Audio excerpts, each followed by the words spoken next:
Buenas tardes, me llamo Félix Goñi.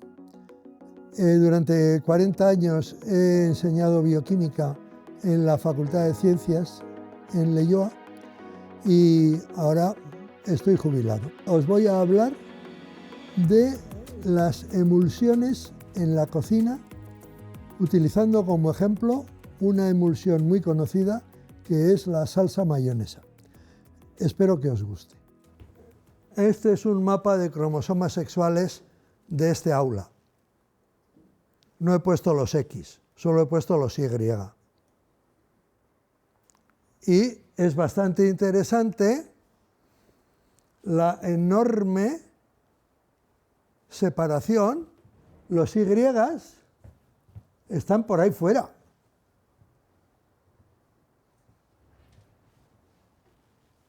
Yo, por comentar. Bueno, luego vamos a volver a este asunto. Primero, quiero felicitaros por haberos decidido venir a esta serie de conferencias de Joaquín Miña. Quitando la primera, que va a ser un puro, todas las demás van a ser muy interesantes. Y, además, creedme, ahora en serio, todas van a ser muy interesantes. Incluso aquellas que leéis el título y dices, esto no es para mí, esto no me interesa. Nadie sabe lo que le interesa y lo que no le interesa hasta que lo prueba. Yo desde luego, cuando fui a la uni, a la Facultad de Medicina, no sé muy bien por qué fui a la Facultad de Medicina, pero desde luego no porque me interesara la bioquímica, entre otras cosas porque yo no sabía lo que era la bioquímica. Y luego, en cambio, pues he acabado siendo de oficio bioquímico durante 50 años.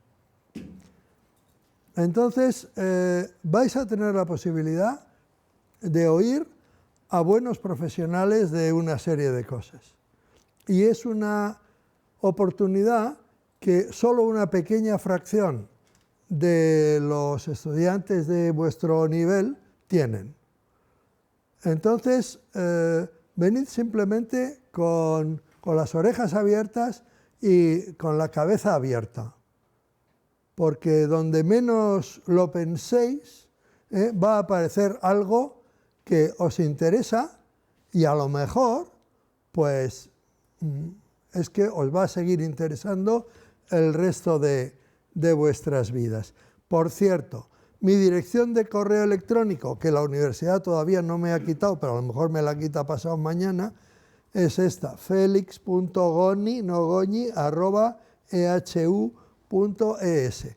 Si alguna de las tonterías que digo os interesa y queréis saber más o yo qué sé, pues me mandáis un email y me daréis la alegría del día, desde luego.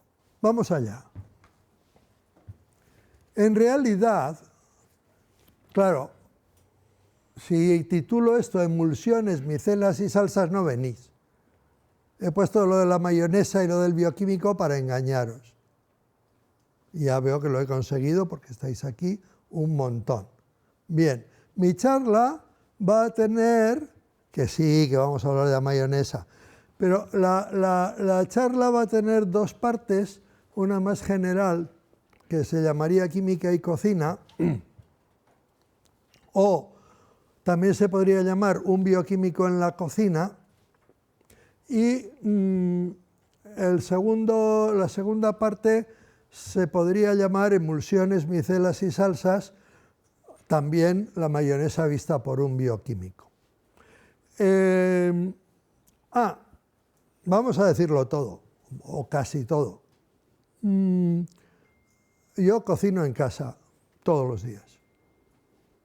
Yo elegí primero y entonces la plancha se quedó para mi mujer. Yo cocino. O sea que hablo con cierto conocimiento de causa, no... Hombre, muy buenas. Te estaba guardando esta silla, fíjate tú.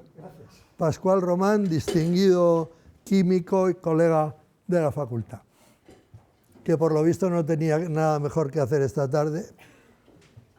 Mi cocina y yo. Cuando estoy por ahí con gente que me conoce algo, pero no me conoce mucho, y sale, sobre todo si son de mi edad, se extrañan, si sale el tema de que yo soy el que hace la comida en casa, pues se extrañan un poco y le dicen a la mujer, qué suerte tienes y tal y cual. Pero cuando descubren que además soy bioquímico, entonces como que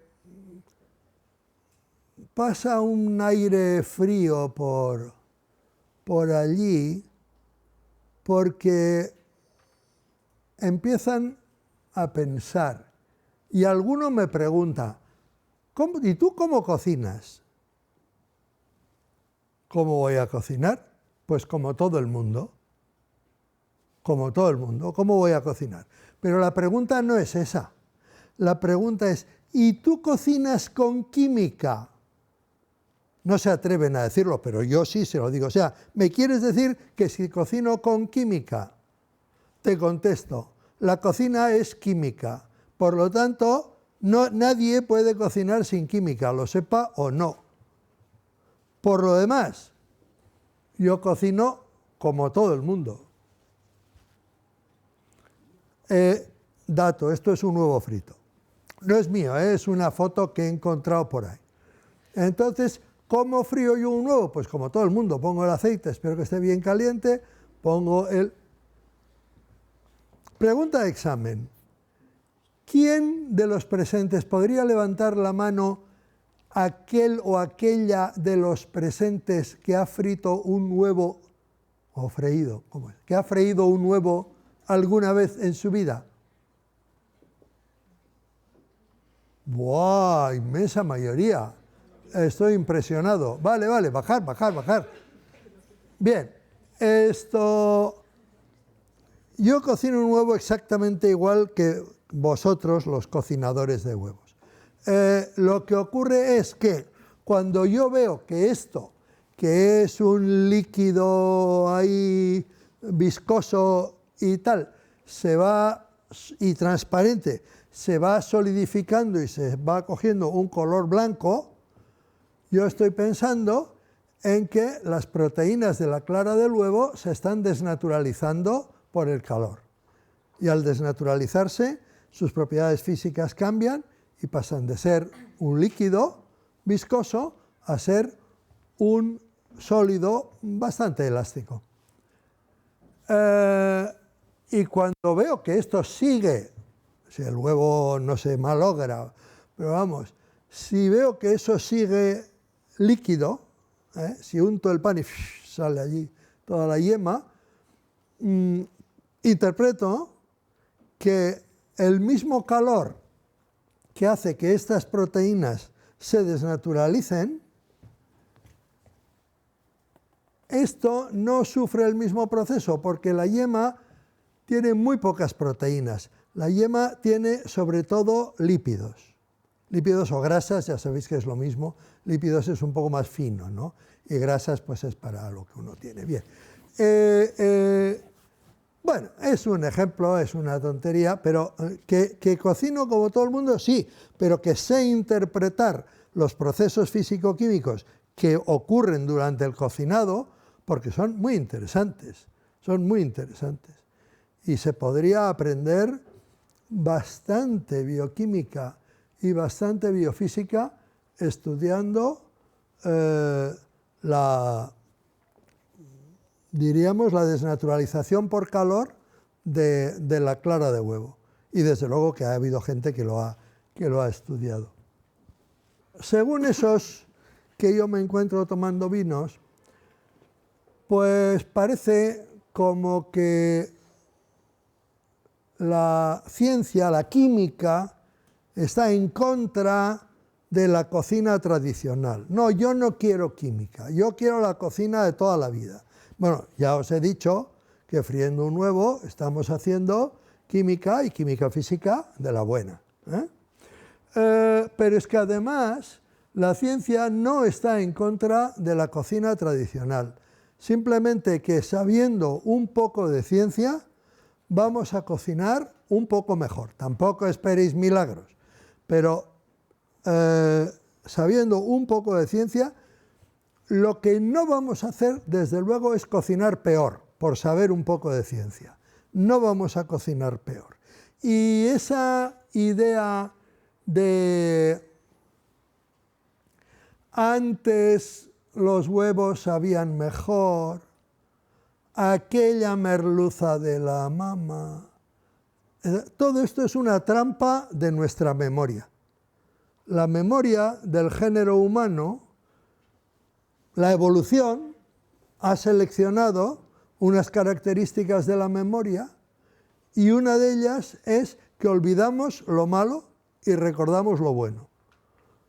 No olvidamos todo lo malo, pero olvidamos mucho de lo malo y muy poco de lo bueno. El resultado es que cuando miramos para atrás nos olvidamos que en muchas casas no había frigorífico, con lo cual la merluza pues estaba más o menos, y nos olvidamos pues de que los huevos eran huevos que había puesto la gallina hace un rato y los comíamos cuando había huevos, los comíamos a las horas de ponerlos y no a la semana o 10 días como ahora. Es decir, tenemos que recordar todo y si recordamos todo, veremos que hoy comemos mejor que nunca.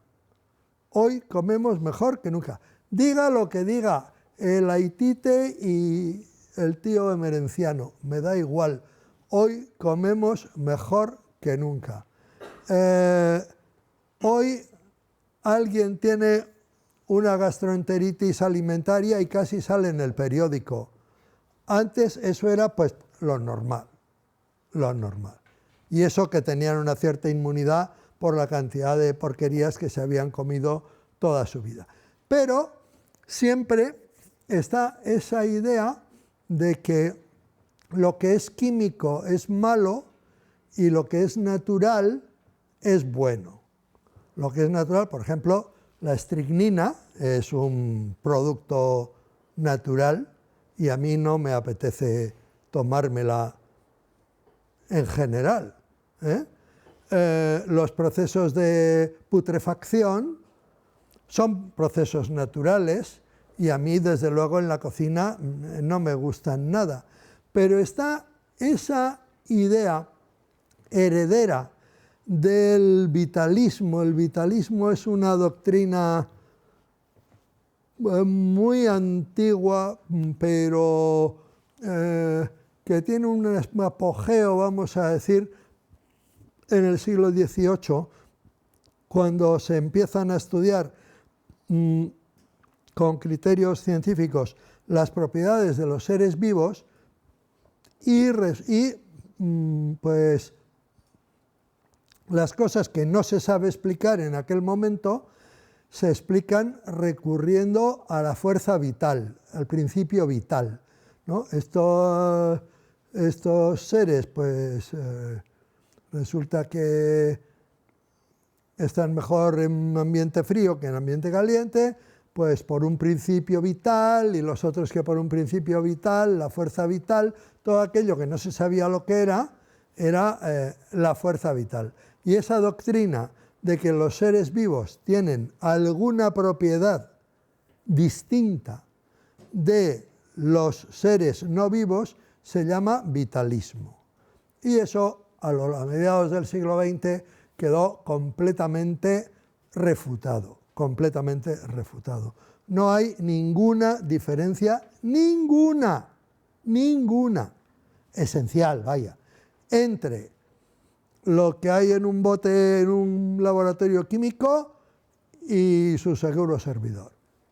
No hay ninguna. Somos química, somos productos, conjuntos ordenados de productos químicos. Somos conjuntos ordenados de moléculas químicas. las moléculas mías, ¿qué os diría yo? Mi hemoglobina no se puede distinguir, es imposible distinguir de la hemoglobina purificada que me vende el laboratorio X. Y como digo la hemoglobina, pues puedo decir cualquiera de los miles y miles de moléculas que tengo dentro. Por lo tanto, entender la fuerza vital no nos va a ayudar a cocinar mejor. Respetar las propiedades de los seres vivos no nos va a ayudar a cocinar mejor porque tal propiedad no existe. Los seres vivos tienen las mismas propiedades que los no vivos. Entonces, la ciencia no está en contra de la cocina tradicional. La ciencia moderna está en contra de ciertos postulados de la ciencia antigua, como el de la fuerza vital. Necesitamos una educación alimentaria y esto todo el rato dice la televisión esas cosas que no nos interesan, ¿no? O sea, que hay que comer más verduras y que hay que comer menos pizza y no sé qué. Bueno, esa educación alimentaria que es bastante discutible, pero bueno, tiene un pasar. Pero la educación alimentaria más importante es la que os acabo de dar, os la he dado gratis. La educación alimentaria más importante es saber que entre los alimentos naturales, adjetivo que yo odio, porque se utiliza para engañar, entre los adjetivos, entre los platos o alimentos naturales y los artificiales, no hay ninguna diferencia, absolutamente ninguna, porque el vitalismo no existe. Y esa es la lección primera y principal de la educación alimentaria. Solo con saber esto os daréis cuenta de que el 90% de los anuncios de alimentos en la televisión son falsos. Como ya habéis pasado el primero de educación alimentaria, ahora os voy a dar el máster. Todos los anuncios de alimentación son falsos. O, si alguien encuentra uno que no es falso, que me avise. Le doy 50 euros. Todo así. Todos, el único que tiene un pasar es consuma alcohol con moderación. Yo creo que eso es cierto. Todos los demás son falsos. Y la mayoría pertenecen a la peor clase de mentiras, que son las medias verdades. Por ejemplo, botella de aceite, que dice no contiene colesterol. Hombre, solo faltaba. Si las plantas no tienen colesterol. Las plantas tienen otros esteroles que al minuto de entrar en el organismo se convierten en colesterol. Pero efectivamente, el aceite no contiene colesterol. A ese tipo de cosas me refiero. Por cierto, el colesterol no es ningún veneno, ¿eh? El colesterol no es ningún veneno. Cuando dice, fulanito tiene colesterol, menuda noticia. Si no tuviera colesterol sería una bacteria. Los únicos seres vivos que no tienen colesterol o esteroles de esa familia son las bacterias. Si uno quiere, en fin, promocionarse un poco a partir de bacteria a señor con DNI, pues tiene que recurrir al colesterol. Pero ya veis que hay mucho camelo y mucha tontería. Bueno, por decir algo positivo, el sabor umami. ¿A alguien le suena el sabor umami? A ver, manos. Wow, pues estoy impresionado. Podía haberme quedado en casa. Si sabéis freír un huevo, sabéis lo que es el sabor umami, pues ¿a qué habéis venido? A ver, pero para este señor que no sabe, tradicionalmente se ha distinguido entre los receptores del gusto los 4 sabores básicos que eran amargo, dulce, ácido y salado. Pero hace, vamos a decir, 50 años, se descubrió que había otro tipo de receptor que distinguía un sabor especial. Y a ese sabor se le llamó umami, que en japonés significa delicioso.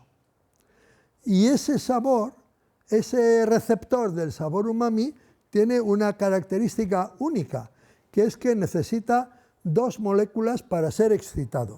O sea, el receptor del sabor dulce, pues con una molécula de azúcar, pues plum, dulce. El del salado, con una gota de jugo de limón, plop, con un cristalito de sal, salado. Con una gotita de ácido, ácido. Bien, pero el umami necesita la presencia de 2 moléculas a la vez. Una es un derivado de un aminoácido, la glutamina y sus derivados, pero al mismo tiempo tiene que haber una adenosina, que es un componente de los ácidos nucleicos, tiene que haber a la vez, uniéndose a ese receptor, una glutamina y una adenosina, derivados de. ¿Y qué? Pues que eso explica el éxito de las alubias con chorizo. Eso explica el éxito de las alubias con chorizo. Las alubias, quien dice las alubias, las legumbres en general, tienen los guisantes con jamón. Los guisantes tienen un montón de glutamina y las legumbres lo mismo. Y esas virutitas de jamón o un cachito de chorizo que añadimos ahí, contiene suficiente cantidad de adenosina para, combinándose con la glutamina, dar lugar a ese sabor que nosotros no lo identificamos como tal, pero que cuando comemos las lentejas con chorizo, pues nos saben mejor que las lentejas veganas. A mí al menos me saben mejor. A mí y a todo el mundo que conozco, pero bueno. Eso no quiere decir que las veganas tengan sus ventajas también. Y esto que he contado es un descubrimiento de la biología molecular.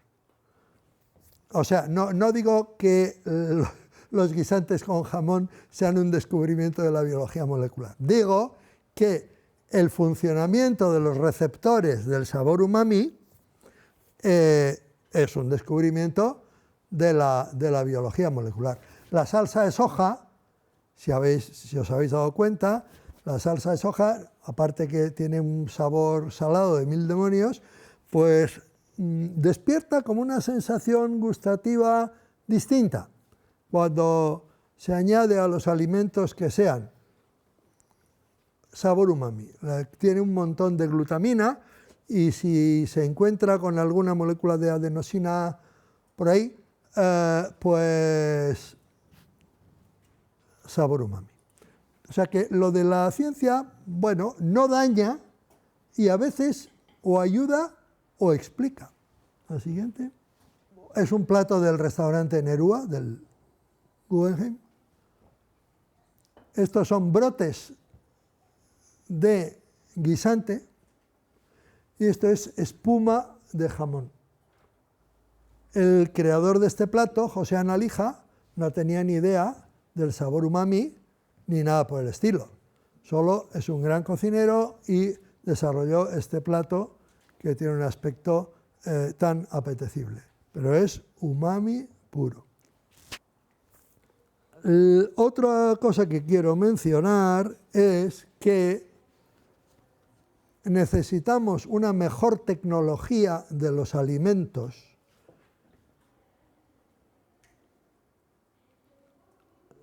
y para eso necesitamos bioquímica. Es decir, debemos pasar del empirismo, o sea, la pura práctica, a la cocina racional. Para conseguir buena comida para todos. Esto de la buena comida y tal no tiene que ser para los tíos que se van a un restaurante de 100 euros el plato. No, la idea o lo que me mueve a mí para promover estas cosas es que yo quiero que coman mejor en todos los sitios, que coman mejor en los internados, en los conventos, en las cárceles, en todos los sitios, en los hospitales. Todos los sitios horribles, en gran parte son horribles porque se come muy mal. Pero yo quiero buena comida para todos y para eso nos ayuda la bioquímica para mejorar la tecnología de alimentos. Y ¡oh, horror! Organismos genéticamente modificados. Gracias a los organismos genéticamente modificados, bueno, vamos a ver. Vamos a ser serios. Sin soja genéticamente modificada, en España, Spain, Iberia, me da igual.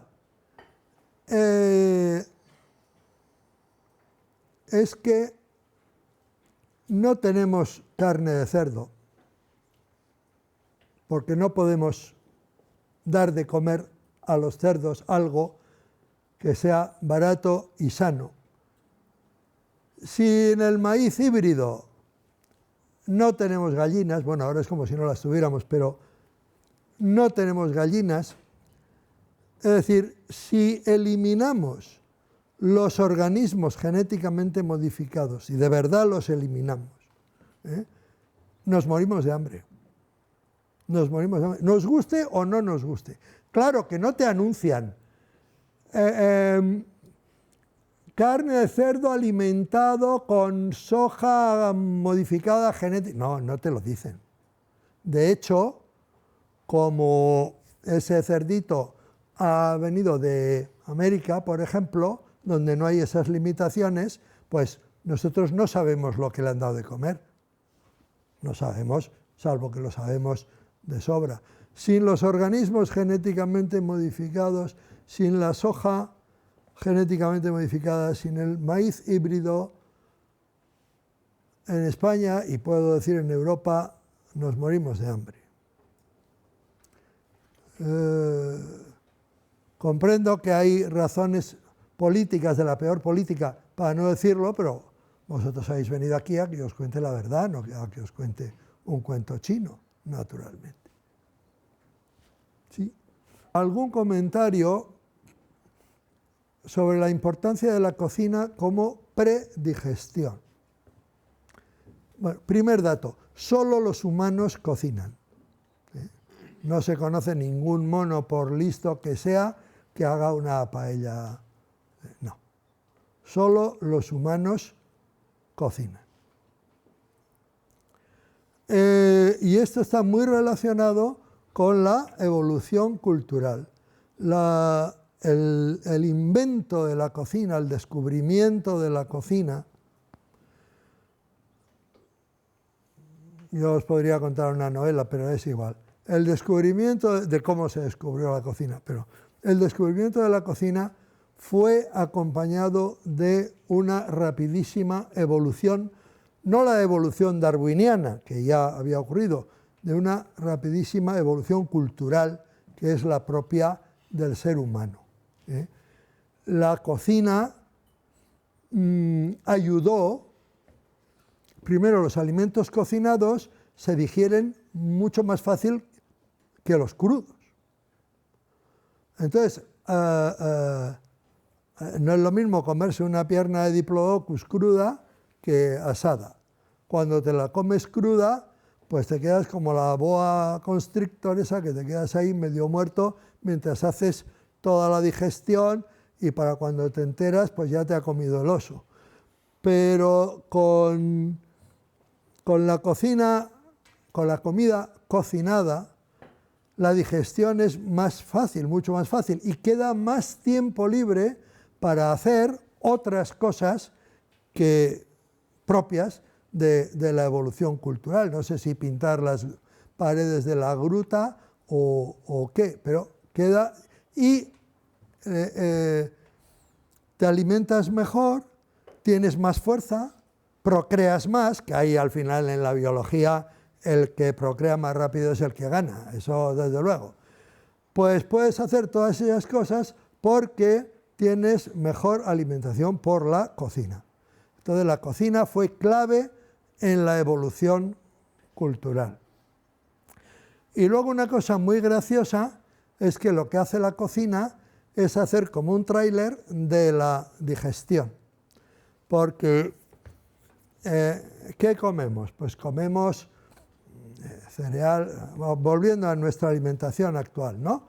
Pues comemos pan, pastas, no sé qué, que es legumbres, que es sobre todo almidón. Almidón. ¿Qué hacemos en la digestión? En la digestión, ya empezando con la saliva, lo que hacemos es humedecer esos polisacáridos, como el almidón, y luego en el estómago con el ácido clorhídrico se van cortando en trozos pequeños y luego ya en el intestino delgado vienen las amilasas del páncreas que rompe esos cachos pequeños en monómeros de glucosa. Bueno, y cuando cocinamos los polisacáridos, ¿qué hacemos? Cuando hervimos la pasta, estamos hidratando la pasta, con lo cual la digestión va a ser mucho más fácil. Y también estamos cortando las moléculas muy largas de glucógeno, las estamos cortando en trozos por efecto del calor. Los lípidos, las grasas, ¿qué hacemos? Fundamentalmente en el intestino delgado se combinan con la bilis del hígado y la bilis contiene detergentes que, bueno, pues emulsionan las grasas. Ya veremos que en la cocina emulsionamos las grasas, en esto no entro más. Proteínas, pues lo mismo. En el estómago, sobre todo, y también en el intestino delgado, las proteínas se desnaturalizan primero en el estómago y luego se cortan en trozos pequeños. Como hemos visto, en la cocina las proteínas las desnaturalizamos muchas veces. O sea que la cocina es una especie de predigestión y por eso los platos cocinados se digieren más fácil, porque ya los comemos como si dijéramos predigeridos. Voy a pasar esta y las dos porque estoy muy enrollado, como de costumbre. Pasa, pasa, pasa. Hay una ciencia. Se inauguró en 2012. A mí me parece que fue ayer, pero bueno, ya han pasado años. La ciencia de la gastrofísica. Y que, como su propio nombre, trata de combinar la gastronomía con la física o con la biofísica. Y bueno, es más o menos lo que os he contado de la ciencia en relación con la cocina. La siguiente. Un futuro para la gastrofísica. Una propuesta temeraria porque todo esto es muy difícil. 1. Interpretar la cocina en términos físico-químicos. Eso que he dicho de pasada, que la clara de huevo se desnaturaliza y tal, pero en serio, de manera cuantitativa, etcétera, etcétera, y no solo el huevo frito, toda la cocina. Una vez que interpretemos la cocina en términos físico-químicos, la idea sería llevar a cabo nuevas investigaciones sobre la gastronomía, pero con el marco conceptual químico-físico, con el fin de proporcionar mejor comida para todos. Insisto, para todos. Esa es la idea de la gastrofísica, No que los vagos esos que fueron allí coman mejor, que esos ya comen muy bien siempre. La siguiente. Este es otro plato del Nerúa. Bueno, esto es un huevo, claro. Está cocinado, está perfectamente cocinado. Pero la clara no tiene el mismo aspecto. Este huevo está cocinado a 62 grados, el del aceite pues se cocina a 180 o así. Este está cocinado a 62 grados durante mucho tiempo, 40 minutos. ¿Qué ocurre? Que por debajo de 60 grados las proteínas del huevo no se desnaturalizan. Entonces esta 62 es la temperatura a la que se desnaturalizan muy despacito y con eso se consigue que no se pongan demasiado sólidas, pero están desnaturalizadas y muy agradables para el consumo. Bueno, esto es lo que parece, o sea, patatas, y esto no es lo que parece. Esto es jugo de pimientos rojos. Jugo de pimientos rojos. Pasado por un filtro de gasa o de lo que queráis. Y es muy mosqueante para el que lo come, porque se acerca a esto y huele a pimientos que te mata. Pero, ¿y dónde está el color? ¿Qué ha sido el color? Bueno, el color y el aroma son cosas muy... Y esto es una cosa que podéis hacer en casa, ¿eh? O sea que si cogéis una lata de pimientos, que los de lodosa son los mejores, y troceáis allí un poco y tal, y ponéis en un colador con una gasa, os vais a la cama tranquilamente y mañana tenéis este líquido. Y el líquido tiene todo el aroma del pimiento y nada del color. Algo tan sencillo como eso para, no sé para qué va a hacer el tonto, pero bueno. Bien. Lo siguiente. Segunda parte. Emulsiones. Bien. ¿Qué es una emulsión? Es una... Seguro que si pregunto qué es una emulsión tenéis alguna idea. Pero claro, ya como ya he enseñado lo que yo quiero decir, pues ya no tiene gracia. Tenía que haberlo preguntado antes. Una emulsión es una mezcla de sustancias que normalmente no son miscibles, pero que se pueden mezclar de alguna manera. Por ejemplo, aceite y agua. No hace falta tener gran experiencia de la cocina para saber que el aceite y el agua no se mezclan. Los podemos meter en una botellita, mitad y mitad, agitar muchísimo, morirnos agitando.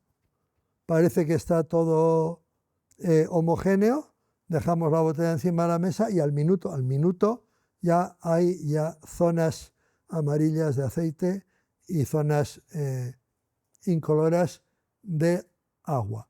Entonces, aceite y agua,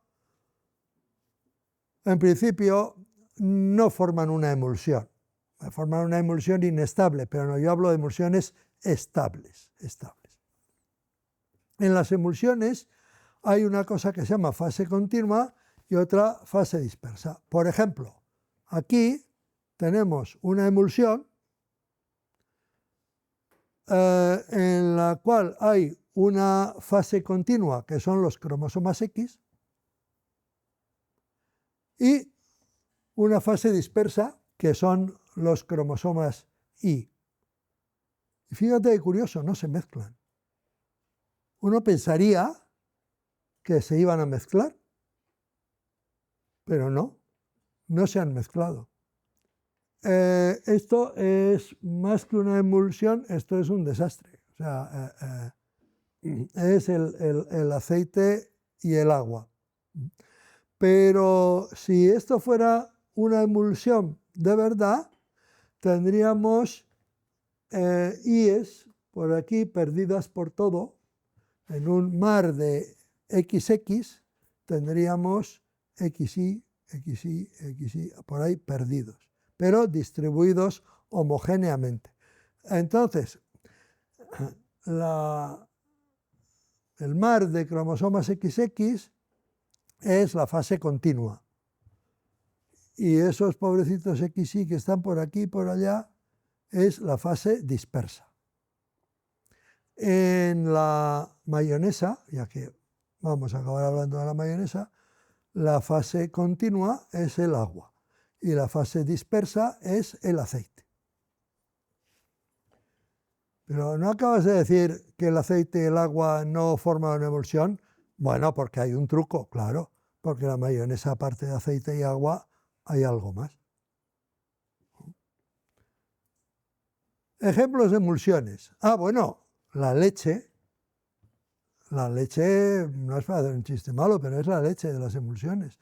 Es una maravillosa emulsión de gotículas de grasa en agua. Lo mismo que la mayonesa, solo que en la leche hay más agua y por eso es líquida.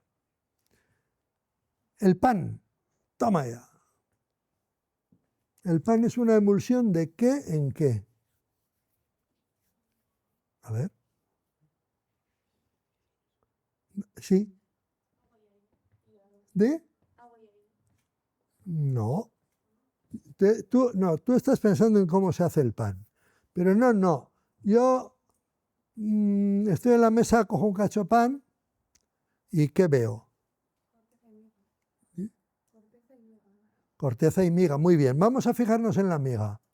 ¿Qué hay en la miga? ¿Qué hay en la miga?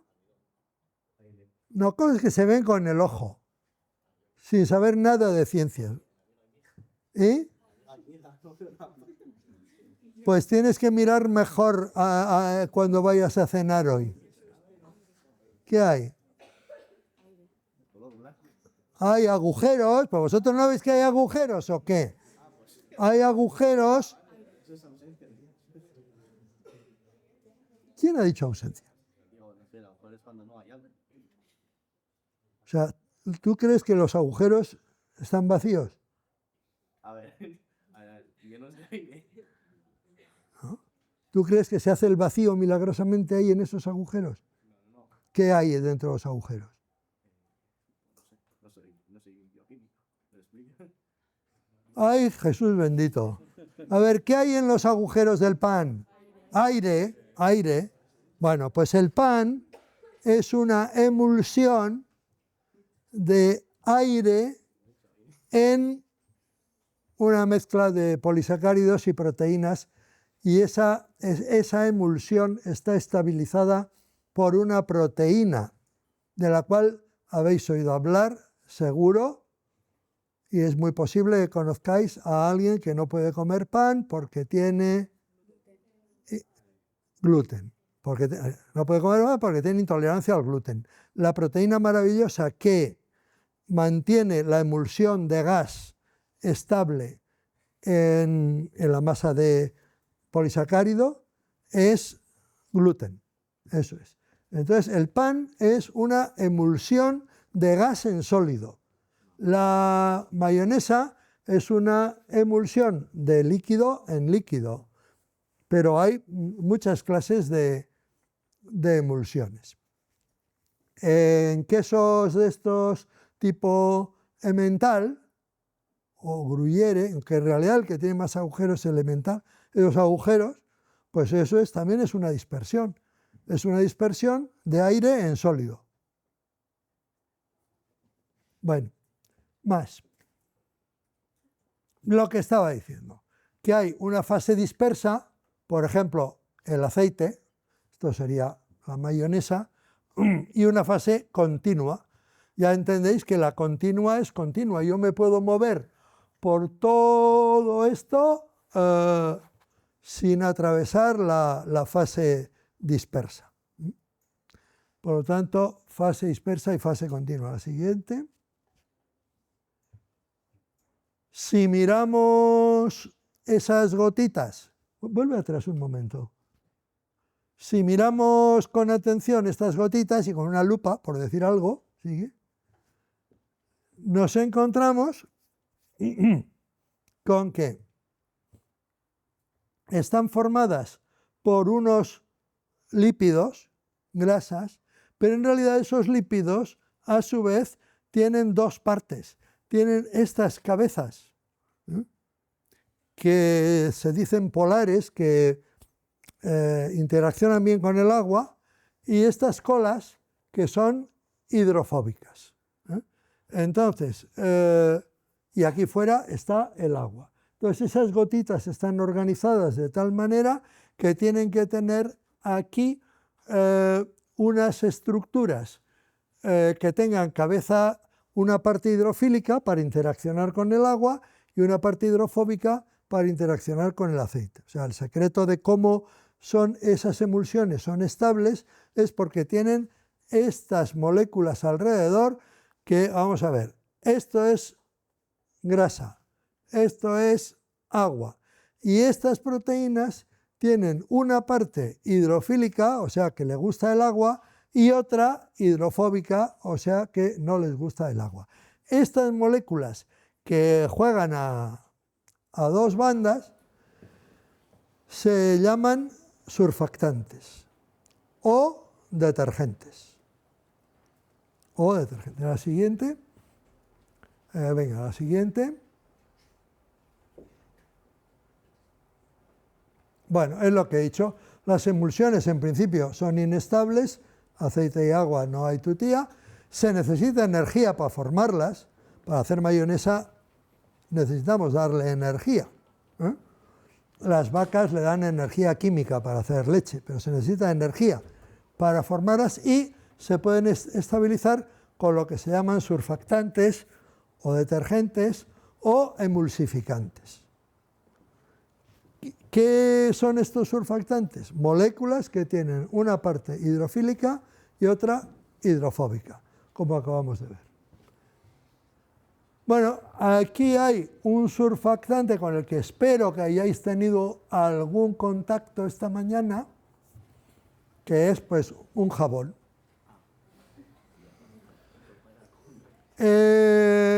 Y no solo es un jabón, sino una molécula prácticamente igual, pero con un azufre en vez de ese carbono, es el dodecilsulfato sódico, que es el detergente que está en todas las pastas de dientes. Todas las marcas de pasta de dientes contienen dodecilsulfato sódico disfrazado. Pero vamos, lo que limpia es el dodecilsulfato sódico. Lo otro, si tiene sabor a menta o a chocolate o a lagartija revenida, me da igual. Por lo tanto, os presento a alguien que en realidad conocéis desde hace años, pero no os habíais dado cuenta. Otro tipo de surfactante es esto de aquí, me da igual, esta es la parte polar y estas colas son apolares, esto se llaman fosfolípidos, el más importante para nuestros planes es la lecitina, porque la lecitina es lo que está en la yema de huevo. La lecitina es muy abundante en la yema de huevo y es un perfecto surfactante. Todo esto son cadenas de hidrocarburo que son como gasolina, son hidrofóbicas, y está esta parte hidrofílica, pues que le gusta mojarse, que se moja. ¿Sigue? Y por lo tanto, si miramos estas gotitas de aceite en agua, ¿qué ocurre? Pues que las gotitas están completamente forradas por moléculas de surfactante, detergente, emulsionante, como le queráis llamar. ¿Sigue? Ya, siguiente. Es la leche. Esto es una emulsión maravillosa, fabricada por esta señora que está aquí tranquilamente comiendo la hierbita. Y ahora van a salir, adelante, bueno, sí, lo que es la leche de vaca. Tiene 30-40 gramos de grasa por litro, que son micelas de triglicéridos, de grasas, rodeadas de fosfolípidos, que son los surfactantes. Y además tiene 30-35 gramos de proteína por litro, casi todas micelas de caseína y muchísima agua, claro, muchísima agua. O sea, 95%, por decir algo, 92% es agua. ¿Sí? Anda, míralos, míralos. Estos señores tan serios, ¿qué profesión creéis vosotros que tenían? Bioquímicos.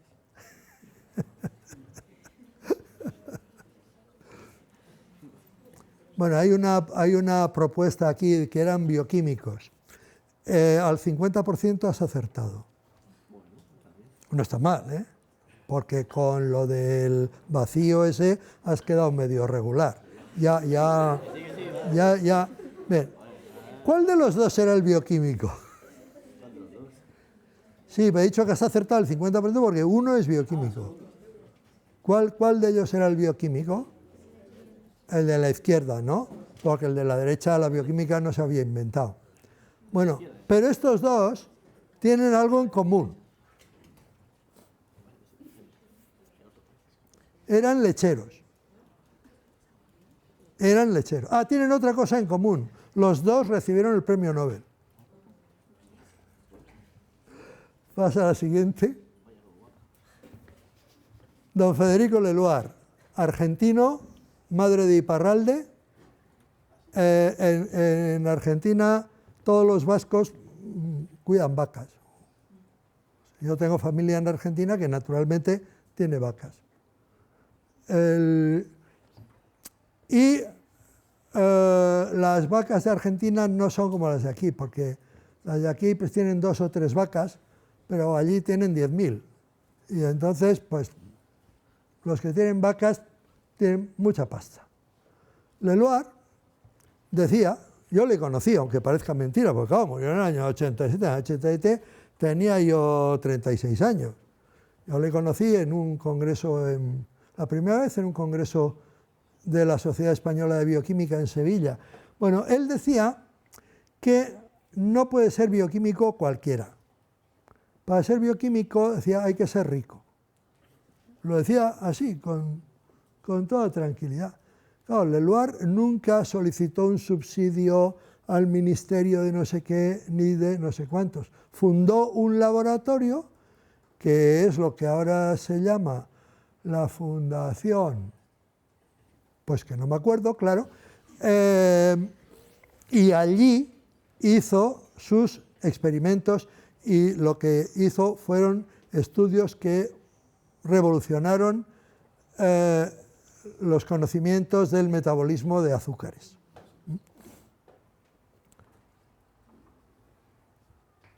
El barón Rayleigh, como 2 generaciones anterior, pues era ricacho. Tenía allí sus tierras en Essex y tenía vacas. Y como era un tío listo, dijo, en vez de vender la leche a un fulano aquí que luego me la echa agua y la vende a 4 veces más, pues voy a vender yo la leche de mis vaquitas. La siguiente. Esta es una de las muchas tiendas, estaban repartidas por todo Londres. Lord Rayleigh's Dairy. Lácteos de Lord Rayleigh, fijaos qué delantales tan limpios y tan estupendos. Pues de estas había docenas en Londres, con lo cual el hombre era rico, pero luego se hizo archi rico. Y este también tenía en su casa un pequeño laboratorio en el cual pues hizo experimentos que nos permiten comprender hoy la dispersión luminosa. Bueno, no voy a entrar en lo de la dispersión luminosa. Lo cierto es que sus herederos siguieron chupando de la teta de la vaca, porque esta es de los años 50, cuando Rayleigh llevaba criando malvas muchos años, pero ellos seguían vendiendo leche de las granjas de Lord Rayleigh.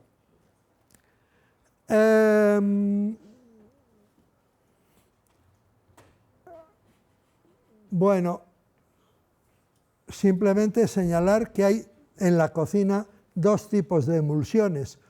Una que es grasa en agua y otra que es agua en grasa. Esto es un poco teórico, pero siguiente. ¿Qué emulsionantes se utilizan en la cocina? El principal, la lecitina de huevo, que es un fosfolípido, que está en la yema de huevo. O la lecitina de soja, que es una molécula indistinguible de la lecitina de huevo, pero que está, nunca lo adivinaríais, en la soja. El mucílago de la mostaza, yo no sé si habéis visto, pero venden unas mostazas que le llaman a la antigua, y ese bote de mostaza a la antigua tiene unos granitos dentro. Y esos granitos son semillas de mostaza, que como dice Jesús es la más pequeña en el Evangelio de todas las semillas, pero luego crece y se hace un árbol y vienen los pájaros a posarse en él. No nos desviemos. Esos granitos de las semillas de mostaza estabilizan esa mostaza y le dan un sabor peculiar porque están cubiertos de un polisacárido que tiene propiedades surfactantes, que es el mucílago. Por favor, pues si llevamos aquí todo este rato hablando de emulsiones y no hemos hablado de la emulsión bilbaína por excelencia, el pilpil. ¿Qué es el pilpil? Es una emulsión. ¿Una emulsión de qué en qué? Colágeno. ¿De? Colágeno. No corras, no corras. Colágeno de pescado. Que lo más en esa emulsión que hay. No digo que el colágeno no intervenga, ¿eh? Es una emulsión de qué en qué. La mayonesa es una emulsión de aceite en agua. Y el pilpil es una emulsión de aceite en agua, claro. Es una emulsión de aceite en agua. Diferencia que lo que estabiliza la mayonesa, el surfactante, el emulsionante, son las lecitinas del huevo. Y lo que estabiliza el pilpil son las proteínas de la piel del pescado, por ejemplo, el colágeno, que son las proteínas de la piel del pescado, son auténticas emulsionantes, tienen una parte hidrofílica, otra hidrofóbica. El alioli, que aquí no se usa tanto como el Mediterráneo, pero bueno, pues también es una emulsión de aceite en agua, pero estabilizada por las proteínas del ajo. Y otros muchos. Otros muchos que, a ver, sí. Ejemplos de grasa en agua. La vinagreta, pero es una emulsión fatal porque es inestable. Tú por más que tú la bates un poco antes de servírtela en los espárragos, pero luego se separa enseguida, es una birria de emulsión. Esta no os la esperabais, la espuma del café express. La espumilla que queda del café, del solo, sin necesidad de añadir leche, es una emulsión de los aceites esenciales del café en agua. El aroma del café está en lo que se llaman aceites esenciales. Y eso, claro, al pasar a toda presión por la cafetera y con el calor, se emulsionan y forma esa espumita en la taza. Emulsión de aceite en agua. Mayonesa, la holandesa es como una mayonesa hecha con mantequilla y entonces no se puede hacer en frío. Hay que ponerla un poco tibia para que se ponga líquida la mantequilla. Mira, el alioli, el pipita. La mantequilla es una emulsión de agua en grasa. Hemos visto un montón de emulsiones de grasa en agua, pero la mantequilla es una emulsión de agua en grasa, estabilizada por las proteínas de la leche. La siguiente, bacalao al pilpil. esta salsita es una emulsión. Es mentira, no es bacalao al pipil, esto es una cebolla. Esto es una cebolla, esto sí que es piel de bacalao. Este es otro plato de alija. Piel de bacalao, cebolla y, desde luego, la salsa pil-pil, que es auténtica. ¿Sigue? Bueno, o sea, al final íbamos a hablar de la mayonesa, ya se me había olvidado. Bien, siguiente. Esta ya es una parte práctica. Y en 2 minutos voy a terminar. Y además voy a terminar emitiendo unas cuantas sentencias de muerte. ¿Tendrían la bondad de levantar la mano los que han hecho mayonesa alguna vez? Pero esto es impresionante. Pero qué concentración de cordon bleu aquí, por Dios. Bueno, bien. Pues no os pongáis chulitos, porque a lo mejor aquí se descubre algo. ¿Qué hace falta para hacer mayonesa? Yemas de huevo. De todos esos que decían que han hecho mayonesa, ¿cuántos han separado las yemas y han tirado las claras? ¿Pueden levantar la mano? Muy bien. A ver, Edurne, toma nota. Estos chicos van para nota, ¿eh? Muy bien. Con yemas, ya podéis bajar la mano, no os quedéis así. Yemas de huevo. Luego necesitamos un ácido, que puede ser vinagre, zumo de limón, zumo de lima, si tenemos el día exótico, aceite de oliva virgen extra, el único aceite que debe entrar en una casa decente. Aceite de oliva virgen extra. Y esto no se come, ¿eh? Varillas. A ver, ahora de los dos héroes, ¿con varillas o con batidora? O con un tenedor, vamos, no sé. Yo con ambas. ¿Con ambas? Sí, a veces con la brum brum, bueno, la batidora. Vale. Primero con la brum brum y luego con la fric fric. A veces con la batidora y a veces con el tenedor simplemente. Tenedor, el tenedor, sí. El tenedor también es un arma. La siguiente es que a lo mejor muchos aquí no saben lo que son las varillas. Estas son las varillas. Esto es el mejor electrodoméstico que puede haber en una cocina y vale 3 euros o algo así. El mejor electrodoméstico. Y solo se puede hacer una mayonesa batiendo o bien con un tenedor y paciencia o con unas varillas y menos paciencia, pero vamos, con las varillas en 5 minutos máximo está el asunto hecho.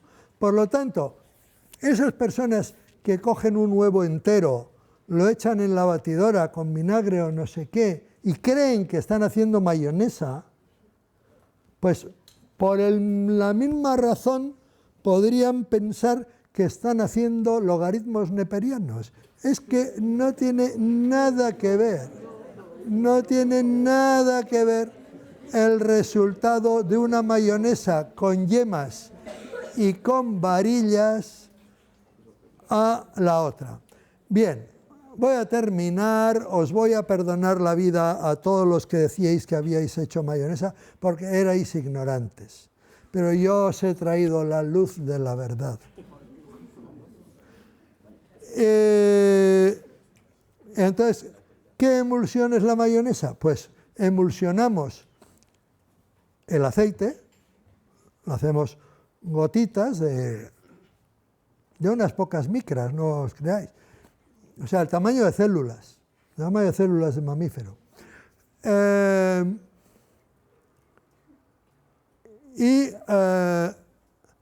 Las dispersamos, añadimos, pues por ejemplo, por decir algo, para los que no tenéis esto cuantitativo, ponemos 2 yemas de huevo, yo diría para 4 o 5 raciones, 2 yemas de huevo una cucharada sopera de vinagre o de zumo de limón y 300 mililitros de aceite o así. Y claro, el aceite que hay que ir añadiendo en un chorrito fino. Entonces, si tienes buen pulso, pues coges la botella y vas añadiendo. Pero si no tienes buen pulso, pues hay no sé, unas botellas de las que tienen un pitorro que sale un chorrito. ¿Y qué hace? Claro, bueno, ¿por qué pongo vinagre? ¿Por qué pongo aceite? Está claro. ¿Por qué pongo yemas? Está claro. ¿Qué hace el vinagre? ¿Qué aporta el vinagre aparte de agua? Pues aporta dos cosas. Bueno, aparte de agua, aporta carga eléctrica. Aporta cargas eléctricas. Porque los protones del ácido acético se van a combinar con la superficie de las micelas, les van a dar una carga positiva y, por lo tanto, las micelas se van a repeler y no van a ocurrir eso que se llama cortarse la mayonesa. El papel del vinagre o el zumo de limón o de lima es, por lo tanto, algo de agua, desde luego, pero también carga eléctrica. La siguiente, esto es lo que se merecen los que hacen mayonesa con clara de huevo y batidora. Pero, en fin, estoy muy mayor y ya no tengo ganas de líos. Vamos a seguir, ya, fin. Ya está. Bueno, entonces, ahora os tengo que advertir que yo soy muy propenso a las depresiones. Y si vengo a Jaquín Miña y no me hacen por lo menos 5 preguntas, salgo de aquí con una depresión terrible. O sea que, empezar. La más difícil es la primera. En cuanto sale la primera, luego ya las otras. Una, bien, menos mal, ya. Ya solo faltan 4 para... bueno, así, se oye bien. Bueno, si lo hago El con... micro yo creo que no está funcionando, pero... Sí. A Bueno, ver. si yo hago la mayonesa con batidora, ¿no se va a cortar? Porque es que yo la hice con batidora y se cortó, porque estuve levantando y... Mal. Bueno, quiero decir, aunque yo no tendría que contestar a esa pregunta si no es con una guillotina portátil aquí, si lo haces con batidora, si haces una emulsión, que le podemos llamar salsa, yo qué sé, pirulí, con la batidora no la tienes que subir y bajar. Tú pones ahí las porquerías esas de la clara, vamos, el huevo entero y el aceite y no sé qué, metes la batidora hasta abajo y le das al botón. Y solo levantas la batidora cuando la parte de abajo ya se ha emulsionado, que lo notas por el ruido de la batidora es distinta y ya vas subiendo. Pero subir y bajar no, empiezas abajo del todo y vas subiendo. Si se corta la mayonesa, que se puede cortar, la hagas como la hagas, se puede cortar, se coge una yema más, un poco de vinagre, se bate y se va añadiendo a la mayonesa cortada y se arregla. ¿Por qué? Porque lo que añadimos es más surfactante y más carga eléctrica. A lo mejor con el siguiente o la siguiente que pregunte no me meto tanto. Pero no prometo nada. A ver, más preguntas. Que estén vagamente relacionadas con esto, no hace falta... A ver. Por cierto, los Y están ganando, ¿eh? Yo no digo nada. ¿Por qué hay que echar la yema y no la clara? O sea, ¿por qué la clara hay que sacar? La clara hay que tirarla porque lo que yo quiero, lo que yo busco es la mezcla de aceite y agua. Eso es lo que yo busco. Y tengo que añadir el número mínimo de cosas que no sean aceite y agua. La clara, hombre, pues no es un veneno, pero no tiene propiedades surfactantes y por lo tanto lo único que hace es añadir ahí masa sin sabor. Si tú pruebas una mayonesa solo con yemas, te das cuenta de que la diferencia es enorme, enorme. Pero es por eso, porque la clara no le añade nada de lo que tú quieres. ¿Más? ¿Sí? ¿Siguen los cromosomas? ¿Sí?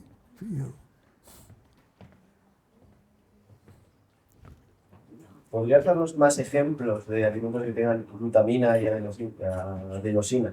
Para hacer, pues... Ah, sí, lo diría. Pues todos esos de legumbres con chorizo, con jamón, todas esas mezclas y combinaciones funcionan. Daros cuenta que durante muchísimo tiempo la gente, yo me acuerdo que en lo que me contaba mi abuela paterna del caserío, la comida de todos los días era alubias rojas, el domingo alubias blancas. A eso se añadía, pues a lo mejor, pues un trozo de tocino que les duraba, yo qué sé, para todo el año.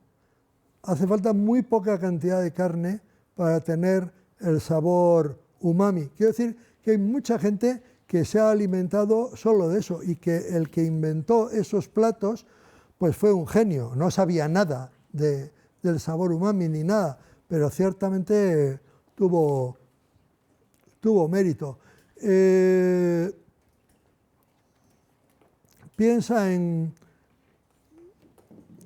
la paella, al menos en la paella valenciana, que son muy importantes lo que aquí llamamos vainas, que allí llaman bajocas, las vainas, pues también las vainas aportan la glutamina y el conejo o lo que le pongas proporciona la adenosina. Bueno, se me pueden ocurrir más ejemplos.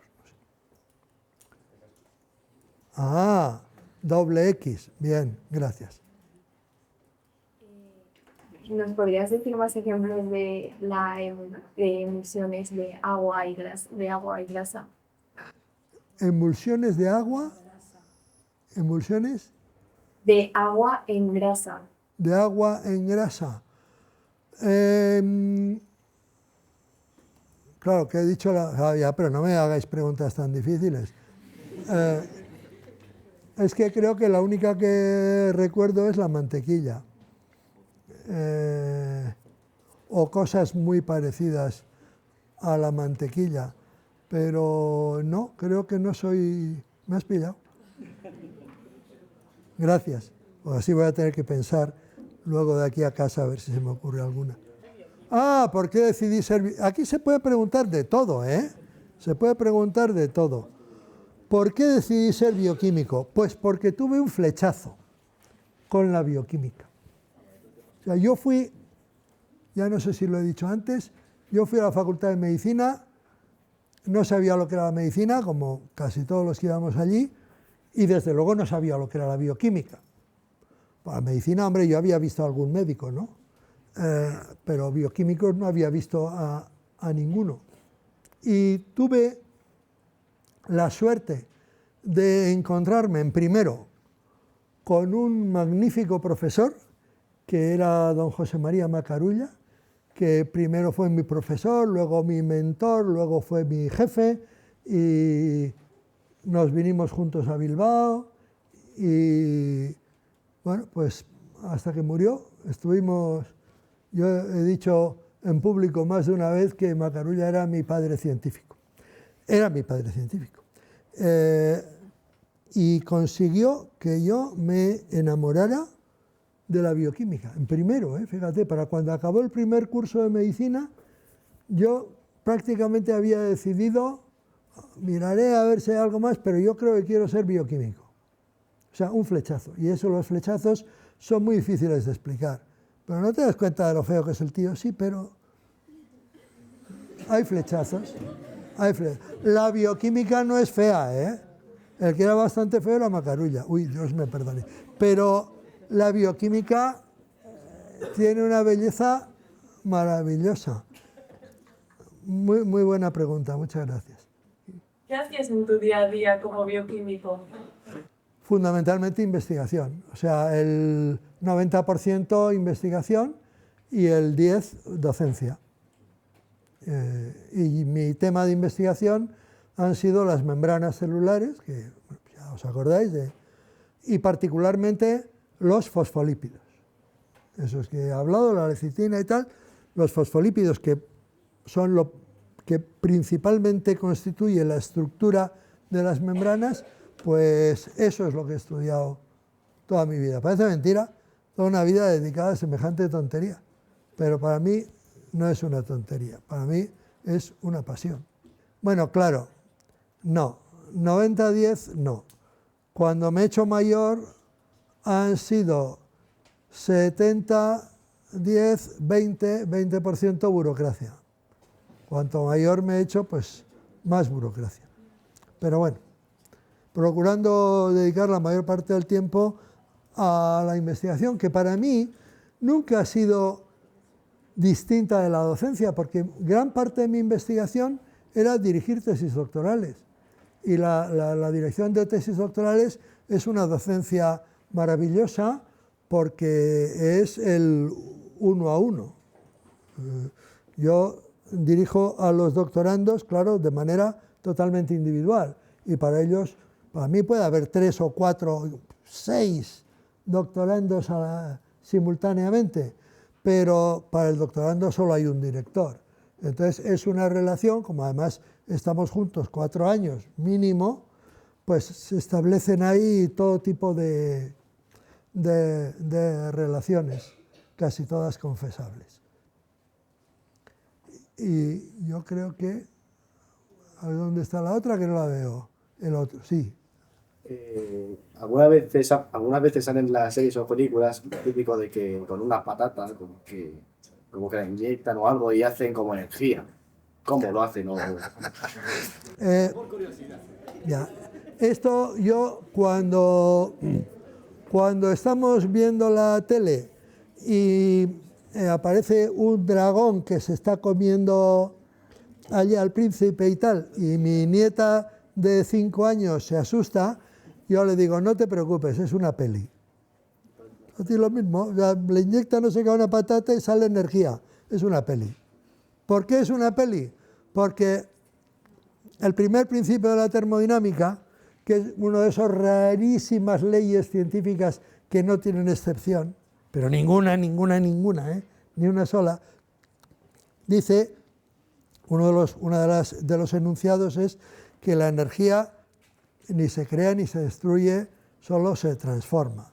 Entonces, ¿tú puedes sacar energía de una patata? Sí, te la comes y parte de la energía que tienen los polisacáridos de la patata se convierte en ATP y con ese ATP pues tú lo dedicas a lo que puedes.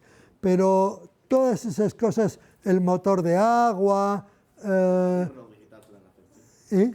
Con la patata suelen hacer un reloj digital, eso. Un reloj digital con la patata. ¿Conocen? No. Algo harán. Algo harán, por ejemplo, comérsela. Para mí es la principal finalidad de la patata. La energía ni se crea ni se destruye, solo se transforma. Y eso, pues ya digo que es una regla que no tiene excepción y que nos vale, porque hay por ahí mucha gente, hombre, todo el mundo quiere ganar dinero, pero algunos quieren ganar dinero a costa de los demás, vendiéndoles el cuento de la energía que está contenida en los bloques de hielo de la Antártida y eso. Vale, pues ya, muchísimas gracias a todos y pongo otra de la primera para que vuelvan a ver mi dirección de email. O la puedo escribir,